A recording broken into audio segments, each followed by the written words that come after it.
I'm Dr. John Kruse, and today I'm going to be talking about sleep monitoring devices. Are they worthwhile or not?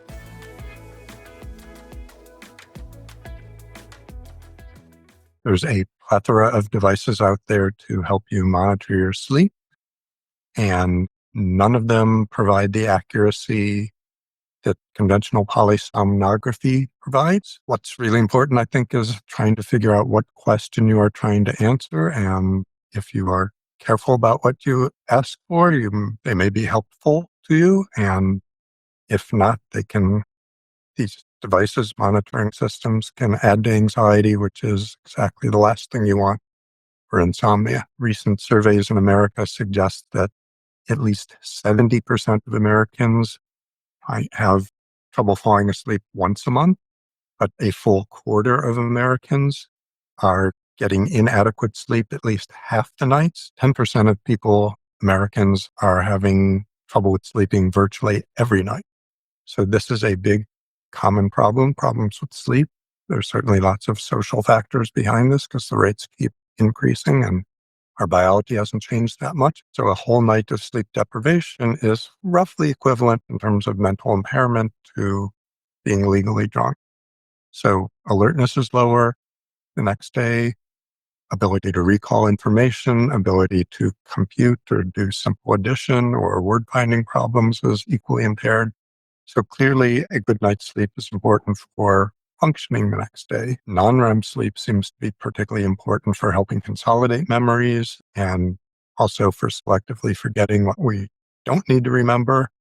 And that REM sleep seems to be particularly helpful for integrating new experiences into worldviews. We've also identified just in the last decade that one function of sleep seems to be to allow the garbage collection system to flush the garbage out of our brain. And that flushing actually involves increasing the space between neurons, flooding it with cerebrospinal fluid, and literally rinsing things through the system.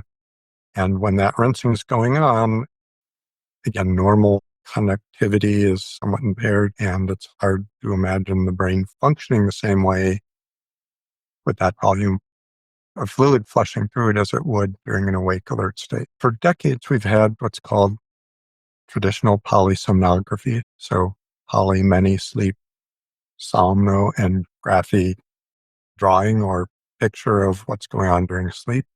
So we had sleep studies which did traditional polysomnography, and they were collecting a wealth of information. So usually more than 20 electrodes flowing from the head, at least 6 EEG electroencephalogram from different parts of the brain to look at the frequency and amplitude of electrical activity throughout the brain, 2 leads on the eyelids to measure the electrooculogram to look at eye movement, usually at least 3 leads to measure EMG electromyograph, so electrical muscle activity, usually 1 on the chin and 1 on either leg.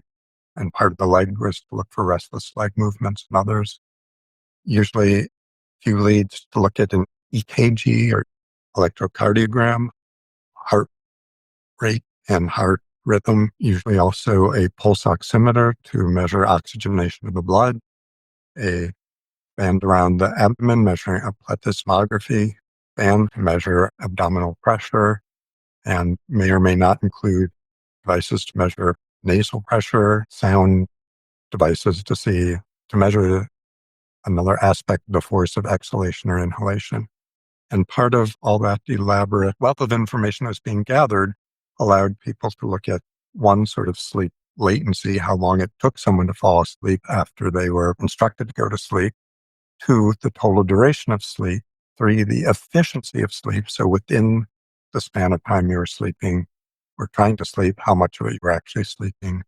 And then a fairly finely detailed assessment of how much time you're spending in different stages of sleep, including REM sleep, including wakefulness, including slow wave sleep, both the shallow stages 1, 2, and deep stages of sleep. It's not a precise like clockwork, but a sloppy 90-minute clock. So we usually go through about 4 to 6 cycles within our sleep of cycling through wakefulness, but our eyes are closed, so usually you're not aware of being wakeful. Shallow stages of slow sleep to deep sleep. Usually the REM sleep's after the slow wave sleep. But the interesting thing is that more than 90% of polysomnography for years has been done to detect one simple condition, and that's sleep apnea. Now, sleep apnea is quite a common condition. Recent estimates are that more than 1 billion people on the planet have clinically significant sleep apnea in such abundance these days is that the two biggest risk factors for sleep apnea are obesity, which has grown considerably worldwide over the last several decades, and aging. So we have an increasingly aging population. Even though we had this really elaborate system for collecting lots of data, the data being collected is irrelevant to sleep apnea. Not completely irrelevant, but not necessarily necessary for either diagnosing it or monitoring its progress. But essentially, what you want to know is what's going on breathing with oxygenation. And that can be done with much simpler devices and setups without the EEG, without most of the muscle recording. So there's actually a trend, both for financial reasons and access reasons, to use less standard polysomnography. Home systems that do use electrodes to measure your EEG, that do measure the brainwave amplitude and frequency during the night, and can, as precisely as traditional polysomnography, assign what sleep stage you're on at what interval. Those devices tend to cost $500 and up, and there's ongoing costs for new electrode connectors. So I'm not going to talk too much about those. I'm talking more about the apps, the rings, the watches, the wearables that are being advertised as measuring your sleep accurately. So what these devices do, most of them are using some form of an accelerometer. Some of them are combining that accelerometer information with heart rate data, which can give us a more accurate assessment of what stage someone's in. So again, during REM sleep, the body's paralyzed except for eye movements. Those are going on. The brain waves in REM sleep look pretty similar, mostly beta waves to an awakened person. Non-REM sleep, body isn't paralyzed, so there is some movement. So you're getting bigger, slower waves as you get into deeper sleep. Most of these current devices are not particularly detecting with great accuracy what stage of sleep you're in. They may offer numbers that look highly detailed, but they are crude measurements, again, usually relying on movement, which is just one aspect of what's going on. On the other hand, studies indicate that if you are consistent with the device and looking at your own patterns, they are fairly useful for detecting changes in your own patterns over time. Again, whether at any point in time they're actually particularly accurate in terms of what stage you're in, they can certainly help you show or detect trends geared for a completely different problem than sleep apnea, geared towards insomnia. And again, I started with the statistics. Insomnia is a big problem. We hear so much about the duration of sleep's important. You need to get 8 hours. You need to get 8 hours. You need to get 8 hours. We've known for decades that it's not just 8 hours. You need the same 8 hours. So if you're used to sleeping from 11 p.m. to 7 a.m., and the weekend comes along and you stay up till 2 a.m. binge watching your favorite show and sleep from 2 till 10 a.m., you're not feeling the same amount of restedness. You're not going to be alert to the same extent. You got the same 8 hours, you got the same duration, but you're not in the same place. You're not as well rested because, again, there are both duration effects important for sleep and circadian rhythm effects that are important for sleep. That's important, but I'd say the more, even bigger finding, almost all problems of sleep aren't problems of sleep. Huh? What am I talking? I'm not talking about breathing problems, pulmonary problems like sleep apnea. What I'm talking about is the research that reminds us we have two different systems. We have a sleep system, we have a wakefulness system. Usually they are mutually exclusive. So when our wake system's alert, sleep goes down. When sleep turns on, awakeness turns off. The sleep system's there. It's waiting to kick in. The problem is with our arousal system, and the problem is that it's locked into stay on and be aroused. And recent data suggests that most people who have problems with insomnia have measurable signs of overarousal throughout the day, not just late at night, not just before they're about to go to sleep, but throughout the day. There are electrophysiological and brainwave measures that they are overaroused. Your goal isn't to force sleep to happen, which many of our sleep pills are good at doing. Your goal is really to damp down arousal and let sleep naturally emerge. And the trying to force yourself to sleep, force the situation is actually increasing arousal and makes it more difficult. I had many people coming to me obsessing that I slept well last night and my sleep monitor says I got 20% less REM sleep and 13% less slow wave sleep. And they're fretting about it all day and they're wondering what they did wrong.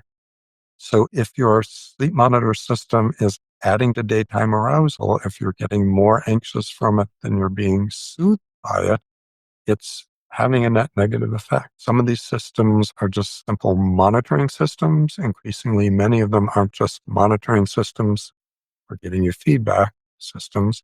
They can also provide information and guidance. And what they're actually guiding on is a review of good sleep hygiene. One is duration is important. Most adults really need close to 8 hours. If you're below 7, it's probably not enough. And the timing is every bit as important as the duration. Within an hour or so, you should stick to the same bedtime. And that includes weekends as well, keeping your room dark enough. And that's particularly the disruptor in our modern lives tends to be our electrical devices, particularly the blue end of light that the circadian clock responds to. So many of our systems now have blue blocking devices. That's helpful, but whole spectrum light is disruptive to the clock, makes it harder to fall asleep. You also want to keep it quiet. So noise is a big addition to the arousal system, making it harder to fall asleep. You want to keep it cool enough. Usually body temperature is already dropping before you go to sleep to prepare you for sleep. Body temperature actually starts kicking up, going up in the morning a few hours before you wake up to make you more prepared. Exercise during the daytime is good, but you don't want it in the last 2 hours before sleep, probably because the most detrimental effect there is because it's increasing core temperature. Some paradoxical evidence, the warm bath increases peripheral temperature and actually helps decrease core temperature. So that for some people may be a helpful solution. You want to avoid things that are disruptive to sleep, particularly alcohol and caffeine are both disrupting deeper stages of sleep. So if you are using an device to monitor your sleep, one, take the figures you have with a grain of salt. They may not accurately be parsing your sleep completely accurately, but if you keep with the same system and you're noticing trends over time, that's probably meaningful and helpful data. And if the device is making you more agitated, upset, aroused, worried, then it's helping. Don't use it. That's all. Have a healthy, happy week.